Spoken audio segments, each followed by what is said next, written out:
Good morning प्यारे विद्यार्थियों। हमारा जो 11th पॉलिटिकल साइंस का जो चैप्टर चल रहा है वो सेकंड चैप्टर अपना चल रहा है। उसमें प्रमुख रूप से स्वतंत्रता का जो परिचय है उसके बारे में अपन अध्ययन कर रहे हैं। प्रीवियस वीडियो तक हमने पढ़ा कि स्वतंत्रता का अर्थ प्रमुख रूप से क्या है। स्वतंत्रता है वो एक प्रकार से सामान्य अर्थ है प्रतिबंधों का किसी प्रकार से नहीं होना, यानी एक व्यक्ति है वो पूर्णतः स्वतंत्र है, किसी भी प्रकार से उसके ऊपर किसी प्रकार का कोई प्रतिबंध नहीं है। और प्रतिबंधों का जब अभाव होता है, उसके ऊपर प्रतिबंध नहीं लगे होते, तो उसका हर प्रकार से सामाजिक, आर्थिक, सांस्कृतिक, धार्मिक, नैतिक हर प्रकार से उसका विकास होता है। एक प्रकार से उसका सर्वांगीण विकास होता है। स्वतंत्रता के ऊपर जब प्रतिबंध लगते हैं तो व्यक्ति का जो निश्चित एरिया है, निश्चित जो स्वतंत्रता है, वो उसमें कुछ ना कुछ रुकावट या बाधा उत्पन्न हो जाती है, जिस कारण क्या उसका सर्वांगीण विकास नहीं हो पाता। लेकिन हम ये नहीं कह सकते कि व्यक्ति को स्वतंत्रता पूर्णतः मिलनी चाहिए या नहीं मिलनी चाहिए। एक व्यक्ति को स्वतंत्रता कब तक प्राप्त है? जब तक वह किसी अपने कार्य से या अपने विचारों से या अन्य किसी प्रकार से किसी दूसरे व्यक्ति का अहित नहीं कर रहा, किसी दूसरे व्यक्ति को नुकसान नहीं पहुंचा रहा, तब तक तो उसकी स्वतंत्रता क्या है? सुरक्षित है। लेकिन जब उसके कार्य से, उसकी क्रिया से, उसकी गति से, उसके अन्य किसी प्रकार से जब किसी दूसरे व्यक्ति को नुकसान पहुंचता है, उसके कार्य में जब बाधा उत्पन्न होती है, तो व्यक्ति के स्वतंत्रता पे उचित प्रतिबंध लगाए जा सकते हैं। इस प्रकार क्या है कि स्वतंत्रता का जो सामान्य अर्थ है वो है किसी भी प्रकार से बंधनों का व्यक्ति के ऊपर नहीं होना। आज हम बात करेंगे प्रतिबंध है उनके प्रमुख स्रोत कौन कौन से हैं, किस स्थिति में किस आधार पर प्रतिबंध लगाए जा सकते हैं, और इसके साथ ही हमें जो प्रमुख प्रतिबंध है वो प्रतिबंध की आवश्यकता समाज में क्यों होती है। एक समाज है जिसमें प्रतिबंध नहीं होते उसकी क्या स्थिति होगी, और एक समाज वो है जिसमें प्रतिबंध होंगे तो समाज की स्थिति क्या रहेगी, इसके बारे में प्रमुखता अध्ययन करेंगे। इसके साथ जो भी आपको प्रीवियस वीडियो में पढ़ाया जा चुका है उसका भी क्या है, आप लगातार सतत अध्ययन करते रहें, क्योंकि जब तक हम किसी चीज़ के बेसिक को नहीं समझेंगे, उसके जो हिस्ट्री है उसको नहीं समझेंगे, तब तक हम क्या है उसके आगे के जो पड़ाव है, आगे जो उसके भाग उसको समझ नहीं पाएंगे। तो स्वतंत्रता के लिए संघर्ष है वो प्रारंभ से ही होता रहा है। हमने दक्षिण अफ्रीका की बात की थी कि दक्षिण अफ्रीका में जो रंग भेद की नीति है उसके कारण क्या है लोगों के साथ भेदभाव किया जाता था। तो उसके लिए नेल्सन मंडेला है उसने बहुत अधिक संघर्ष किया, बहुत अधिक प्रयास किया, और अंततः क्या है कि समाज की वो आक्रोश के शिकार भी हुए और जिसका उनको भुगतान है वो चुकाना पड़ा। अपने देश के भी कुछ विचारक रहे हैं जिन्हें स्वतंत्रता में महत्वपूर्ण योगदान रहा है, इसकी हमने चर्चा की है।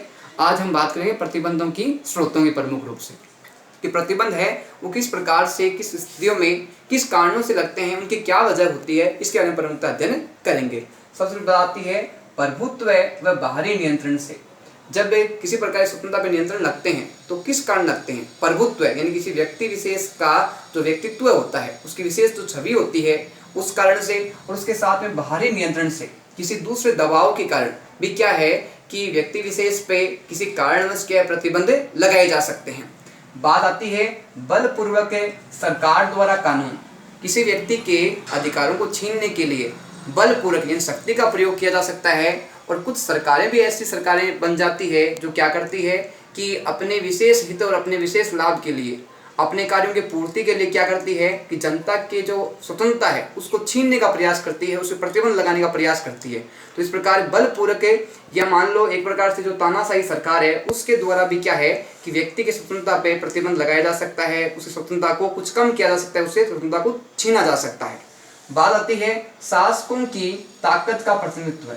अब क्या है कि कुछ शासक, कुछ विचारक ऐसे रहे हैं जो शासन करते हैं, वो अपने प्रतिनिधित्व करते हैं, वो प्रमुख रूप से अपनी ताकत के आधार पे, अपनी क्षमता के आधार पे, अपनी सामर्थ्य के आधार पे करते हैं, और वो एक प्रकार से तानाशाही प्रतिनिधित्व होता है। वो क्या करते हैं उस दौरान कि जनता है उसको दबाने से का प्रयास करते हैं, उनकी स्वतंत्रता है उनसे छीनने का प्रयास करते हैं, ताकि क्या है कि व्यक्ति विशेष है वो सरकार से ऊपर नहीं हो सके। जहाँ कभी भी सरकार को लगता है कि कोई ऐसा व्यक्ति है जो प्रतिनिधित्व करने वाला, प्रतिनिधित्व करने की उसमें क्षमता है, तो सरकार क्या करती है उसकी स्वतंत्रता को नियंत्रित कर लेती है, उसके विचारों को व्यक्ति को नहीं करने देती, उसके जो कार्य हैं उनको रोकने का प्रयास करती है। तो ऐसे बहुत सारी समस्याएं देखने को प्रमुख रूप से मिलती है। बात आती है दक्षिण अफ्रीका में रंग भेद की व्यवस्था। दक्षिण अफ्रीका में प्रमुख रूप से क्या है कि कुछ अराजकता की स्थितियां थी, वो थी प्रमुख रूप से रंग को लेके, कलर को लेके वहाँ पे असमानताएं देखने को मिलती है। वहाँ के लोग हैं वो जो काले लोग हैं उनके साथ क्या करते थे, भेदभाव करते थे, उनको अपने जैसा समान नहीं समझते थे। इस प्रकार हर सामाजिक, धार्मिक, नैतिक कार्य में क्या है कि उनको अलग समझा जाता, यानी कमजोर दृष्टि से देखा जाता था, निम्न दृष्टि से देखा जाता था, उनको समानता का अधिकार प्राप्त नहीं था। जबकि जो गोरे लोग हैं उनको समान अधिकार प्राप्त थे, समान नेतृत्व प्राप्त था, हर प्रकार से उनको स्वतंत्रता मिली हुई थी। लेकिन जो गोरे और कालों के बीच में जो प्रमुख था भेदभाव था, वो दक्षिण अफ्रीका में देखने को मिलता है, जिसका प्रारंभ से ही विरोध किसने किया? नेल्सन मंडेला ने किया।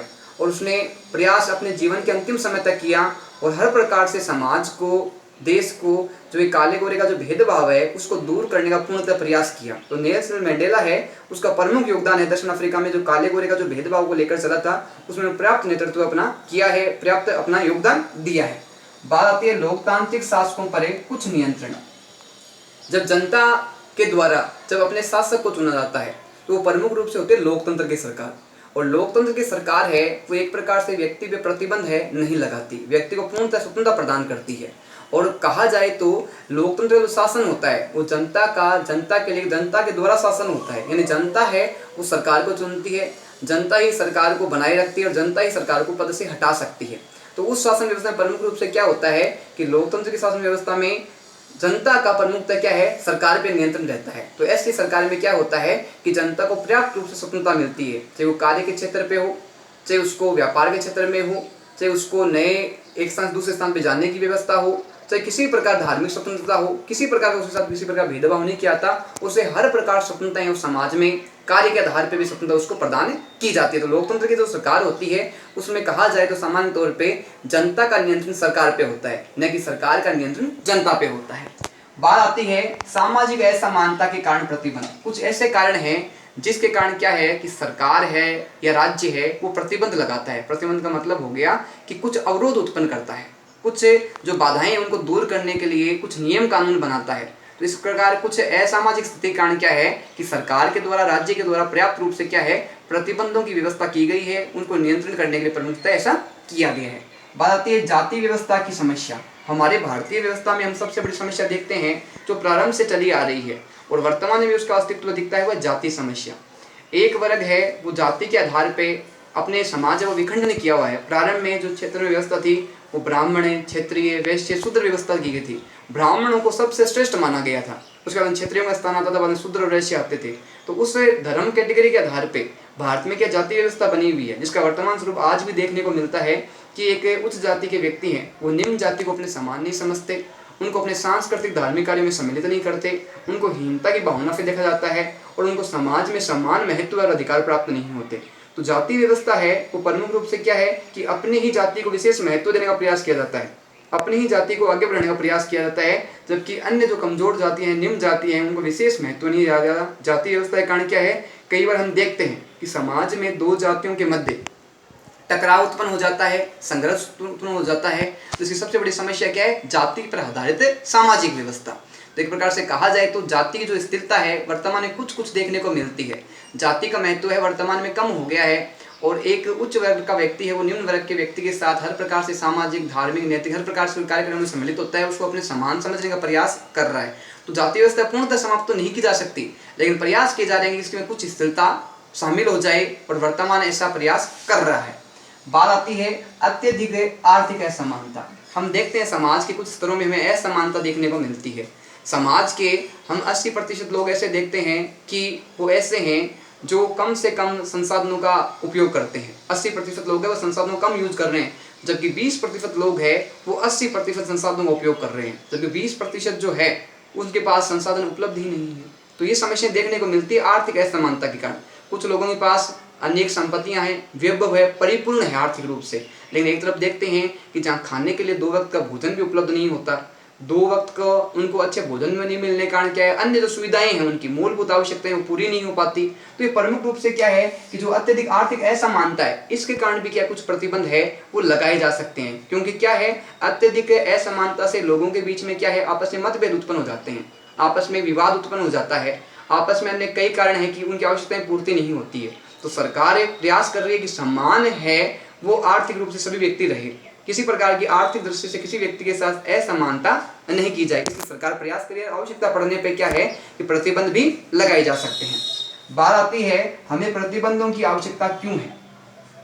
प्रतिबंध है वो व्यक्ति को एक प्रकार से क्या है कि उसके नैतिक और उसके धार्मिक कार्य के अंतर्गत रहते हुए उसको कार्य करने के लिए प्रेरित करते हैं।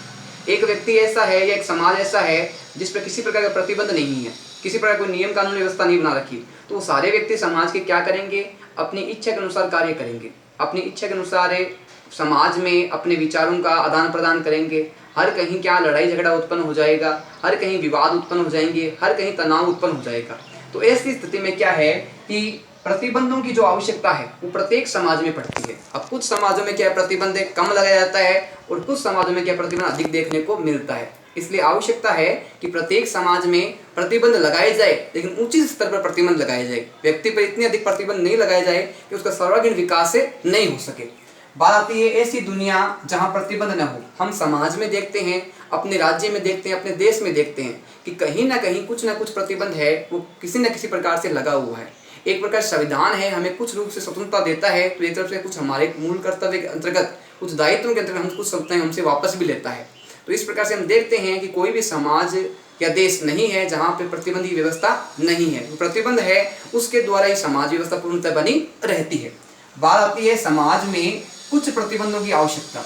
ये नहीं कहते कि पूर्णतः प्रतिबंध व्यक्ति के हर कार्यों पर लगा दिया जाए, लेकिन कुछ प्रतिबंध है समाज व्यवस्था बनाए रखने के लिए, समाज व्यवस्था को अच्छी तरह संचालन के लिए, समाज में व्यवस्था बनी रहे नियमों के अंतर्गत, उसके लिए कुछ प्रतिबंध है वो समाज में व्यक्तियों के ऊपर लगाए जाने प्रमुख आवश्यक बताए गए हैं। बात आती है महत्वाकांक्षाओं में टकराव उत्पन्न। हम देखते हैं समाज में दो वर्गों के बीच में उनकी जो आशाएं हैं, उनकी जो इच्छाएं हैं, उनके जो सिद्धांत है, उनकी जो लक्ष्य हैं, उनके बीच में हम देखते हैं कि आपस में टकराव उत्पन्न होते हैं। टकराव उत्पन्न कब होते हैं? जब दो व्यक्तियों के, दो समाजों के, दो वर्गों के तो विचार एक समान नहीं होते, असमानता होती है, तब उनमें क्या है टकराव उत्पन्न होता है। ऐसी स्थिति में क्या प्रतिबंध लगाए जाने आवश्यक है। छोटे बड़े कारणों पर लड़ने का तैयार। हम देखते हैं समाज में बहुत सारे लोग हैं वो छोटी छोटी बातों पे, हर बात पे लड़ने को तैयार हो जाते हैं, एक दूसरे को मारने काटने के लिए तैयार हो जाते हैं। तो ऐसी स्थिति में क्या है कि कुछ प्रतिबंध लगाए जाने आवश्यक है ताकि समाज में जो अराजकता की स्थिति है, अशांति की जो स्थिति है, उसको नियंत्रित किया जा सके, उसको कंट्रोल किया जा सके। बात आती है सड़क पर गाड़ी चलाते समय क्रोध। हम देखते हैं बहुत बार कि जब आगे निकलने के लिए सड़क पे जगह नहीं मिलती, वाहन की कतारें लगी होती है, तो बहुत ज़्यादा हॉर्न बजाना और एक दूसरे पे चिल्लाना और एक दूसरे गाड़ियों को आपस में टकरा जाना, यह प्रमुख रूप से देखते हैं। तो इसलिए भी क्या है, नियम व्यवस्था आवश्यक है कि ट्रैफिक नियमों का पालन किया जाए, गाड़ी है वो कतार में चलती रहे और किसी प्रकार से ट्रैफिक सिग्नलों को नहीं तोड़ा जाए। इसके लिए भी क्या है कि व्यक्ति पे प्रतिबंध लगाया जाना आवश्यक है, क्योंकि प्रतिबंधों के कारण ही क्या है, व्यक्ति अपने आप को नियंत्रित कर पाता है, अपने आप को संयमित कर पाता है, और उन नियमों के कारण क्या है, वो नियमों को ध्यान में रखते हुए हर कार्य को करता है। बात आती है पार्किंग में जगह के लिए झगड़ा। कई बार हम देखते हैं कि गाड़ियां खड़ी रखने का जो स्थान होता है, जहाँ पे गाड़ियों को खड़ा किया जाता है, स्थान उसका निश्चित होता है, वहाँ पे भी हम देखते हैं कि पार्किंग में गाड़ी खड़ी करने के लिए दो पक्षों में, दो व्यक्तियों में अपनी गाड़ियों को उचित स्थान पे लगाने के लिए झगड़ा होता है। वो भी क्या है कि उस झगड़े का विवाद भी समाप्त हो, उस पर कुछ प्रतिबंध लगाए जाए कि व्यक्ति जो उचित है, आवश्यक है, उसी स्थान पे गाड़ी को अपनी पार्किंग करे, हर कहीं उसको अनुचित तरीके से पार्किंग नहीं करे। तो इसलिए भी क्या है, प्रमुख रूप से प्रतिबंध लगाया जाना आवश्यक बताया गया है। इसके अलावा ऐसे बहुत से कारण हैं जिस कारण क्या है, समाज में कुछ प्रतिबंधों का होना आवश्यक है। व्यक्ति को अगर स्वतंत्र छोड़ दिया जाए तो एक प्रकार से क्या है कि वो एक आक्रांत रूप है, एक भयानक रूप है वो धारण कर लेगा, और भयानक और आक्रांत रूप धारण करने के कारण क्या होगा, वो दूसरे व्यक्ति की स्वतंत्रता को नियंत्रित कर लेगा, दूसरे की स्वतंत्रता है उसमें बीच में हस्तक्षेप करेगा, उसमें बाधा पहुंचाएगा। इसके लिए समाज में कुछ प्रतिबंधों का होना आवश्यक है। बात आती है आगे जमीन या मकान के लिए लड़ाई। हम देखते हैं परिवार में दो भाइयों के मध्य, दो परिवारों के मध्य, दो पड़ोसियों के मध्य आपस में क्या जमीन को लेकर विवाद होते हैं। अब स्वतंत्रता ये है कि व्यक्ति के पास जो ज़मीन है वो उसके नियंत्रण में जितनी क्षेत्र है उतनी ही उसके पास में रहे, लेकिन मान लो हम जब दूसरे की भूमि पे अतिक्रमण करेंगे, नियंत्रित करेंगे, तो स्वाभाविक बात है कि वो उसका अधिकार नहीं है। इसलिए भी क्या है कि स्वतंत्रता का होना आवश्यक प्रमुख रूप से बताया गया है। बात आती है खास फिल्म दिखाई जाने पर असहमति। कई बार हम देखते हैं कुछ फिल्मों को निर्माण को लेके, बनाए जाने को लेके, कुछ दृश्यों को लेके, कुछ विचारों को लेके, कुछ तथ्यों को लेके कई बार समाज में असमानता उत्पन्न हो जाती है और लोग उन्हें फिल्मों का क्या करते हैं, विरोध करते हैं, क्योंकि वो अपने धर्म से, संस्कृति से या विचारों से कहीं न कहीं स्वतंत्रता को आहत करती है, अपनी भावनाओं को ठेस पहुंचाती है। तो इस कारण भी क्या है कि प्रतिबंध लगाए जाने आवश्यक है। बात आती है संघर्ष व हिंसा के कारण जनहानि।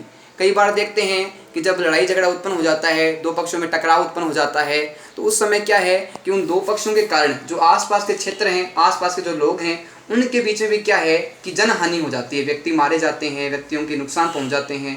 तो ऐसे बहुत सारी समस्याएं देखने को प्रमुखतः मिलती है। बात आती है हिंसा व विवाद पर नियंत्रण।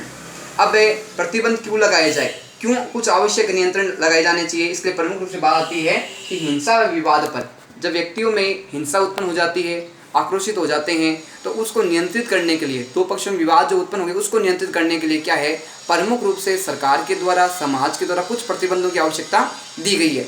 जिस कारण क्या है, व्यक्ति की स्वतंत्रता समाप्त नहीं होती, लेकिन व्यक्ति को नियमित किया जा सकता है, व्यक्ति को सहमित प्रमुख रूप से किया जा सकता है कि वो अपने नियम कायदे के रहकर प्रमुख रूप से कार्य करता रहे। बात आती है एक दूसरे के विचारों का सम्मान।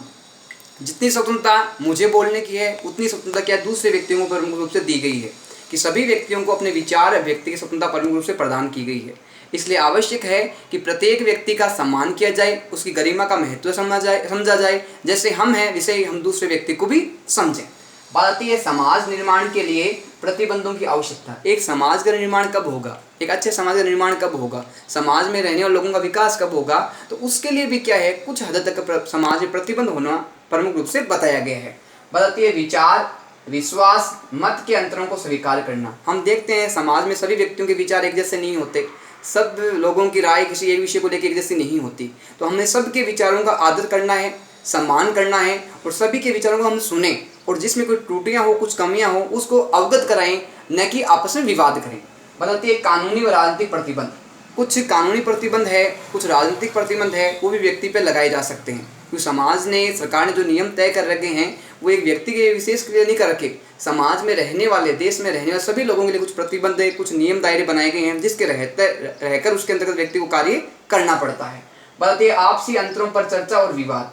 आपस में अगर दो पक्षों के बीच में, दो राजनीतिक व्यक्तियों के पक्ष में, दो राज्यों के बीच में अगर विवाद उत्पन्न भी हो जाता है, तो उस विवाद को बैठ करके उचित तरीके से बातचीत करके उसका समाधान किया जा सकता है। क्योंकि क्या है कि विवाद को बढ़ाने के बजाय जब तक हम बैठ के उस विवाद पर बात नहीं करेंगे, आपस में विचार विमर्श नहीं करेंगे, तो विवाद बढ़ेगा। तो इसलिए भी क्या है कि कुछ प्रतिबंध है वो लगाए जा सकते हैं, प्रतिबंध इतने भी नहीं हो कि व्यक्ति की स्वतंत्रता है वो पूर्णतः क्या है, समाप्त हो जाए। इसके साथ ही क्या है कि कानूनों के संरक्षण की जरूरत भी है। कानून जो बनाए गए हैं उसमें सही तरीके से नियमों का पालन किया जाए, और आवश्यकता के आधार पे, स्थितियों के आधार पे क्या है, कानूनों में परिवर्तन की भी आवश्यकता होती है।